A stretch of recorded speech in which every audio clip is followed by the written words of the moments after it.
ایک شخص بازار میں گدھا بیچ رہا تھا جو انتہائی کمزور اور لاغر قسم کا تھا۔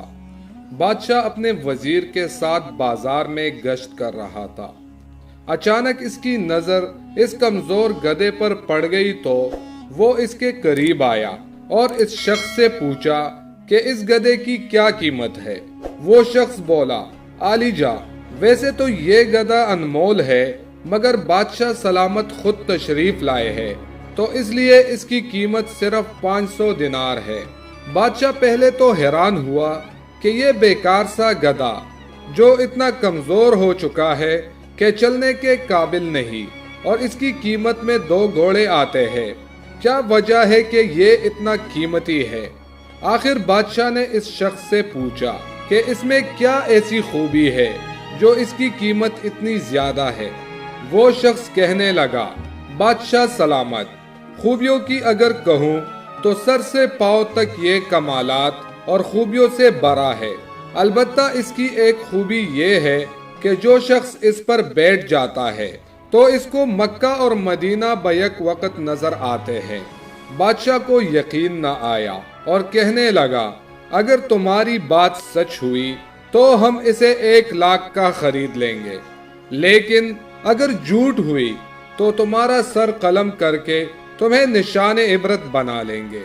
بادشاہ کو چونکہ یقین نہ تھا تو اس لیے اس نے پہلے وزیر کو آگے کر دیا کہ اگر یہ بات جھوٹ نکلی تو وہ لوگوں کے سامنے شرمندہ ہو جائے گا، اور اگر سچ نکلی تو پھر میں بھی اس پر بیٹھ کر یہ مبارک نظارہ دیکھ لوں گا۔ اب وزیر کو بادشاہ کا حکم ملا تو وہ گدھے پر سوار ہونے کے لیے بڑھا تو اس شخص نے اچانک وزیر کو کہا کہ جناب سوچ کر بیٹھیے گا، کیونکہ مکہ اور مدینہ گنہگاروں کو نظر نہیں آتا۔ ایسا نہ ہو کہ آپ گنہگار ہو اور پھر میرے گدھے کو قصوروار ٹھہراؤ۔ وزیر بولا، ہم گنہگار نہیں، ہٹو سامنے سے۔ یہ کہہ کر گدھے پر بیٹھ گیا، لیکن کچھ دکھائی نہ دیا۔ اب وہ سوچنے لگا کہ اگر سچ کہہ دیا تو بہت بدنامی ہوگی اور لوگوں کو پتہ لگ جائے گا کہ میں گنہگار ہوں، اس لیے اچانک چلایا، سبحان اللہ، ماشاء اللہ، الحمدللہ، کیا نظارہ ہے مکہ مدینے کا! مجھے تو یقین نہیں آ رہا کہ یہ اتنا نایاب اور باکمال گدھا ہے۔ یہ دیکھ کر بادشاہ نے تجسس میں کہا، ہٹو جلدی سے، ہمیں بھی دیکھنے دو، اور خود گدھے پر بیٹھ گیا، لیکن اس کو بھی کچھ نظر نہ آیا۔ اب وہ دل میں سوچنے لگا کہ میرا وزیر نیک ہے، اس لیے اسے مکہ اور مدینہ دکھ گیا۔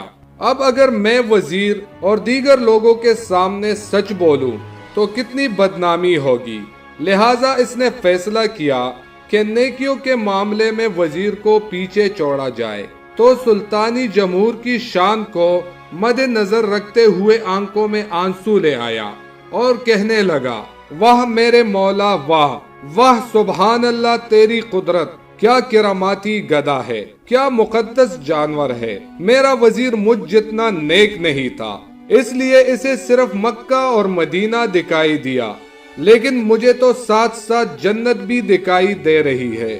لہٰذا یہ مبارک گدھا اب ہمارے ساتھ ہمارے محل میں رہے گا۔ بادشاہ کے اترتے ہی عوام گدھے پر ٹوٹ پڑی، کوئی چھونے کی کوشش کرتا، کوئی چومنے کی تو کوئی اس کے بال کاٹ کر تبرک کے طور پر رکھنے لگا۔ ذرا غور کرے، یہی حال کچھ ہمارے معاشرے میں بس رہے کچھ جعلسازوں اور مکاروں کا ہے، جنہوں نے دینی اصطلاحات اور دین کے نام پر فریب دینے کا بیڑا اٹھا رکھا ہے، اور سادہ عوام بھی اندھے کانے بن کر پیچھے چل پڑتے ہیں۔ اللہ تعالی ہم سب کو سمجھ اور عمل کی توفیق عطا فرمائے، آمین یا رب العالمین۔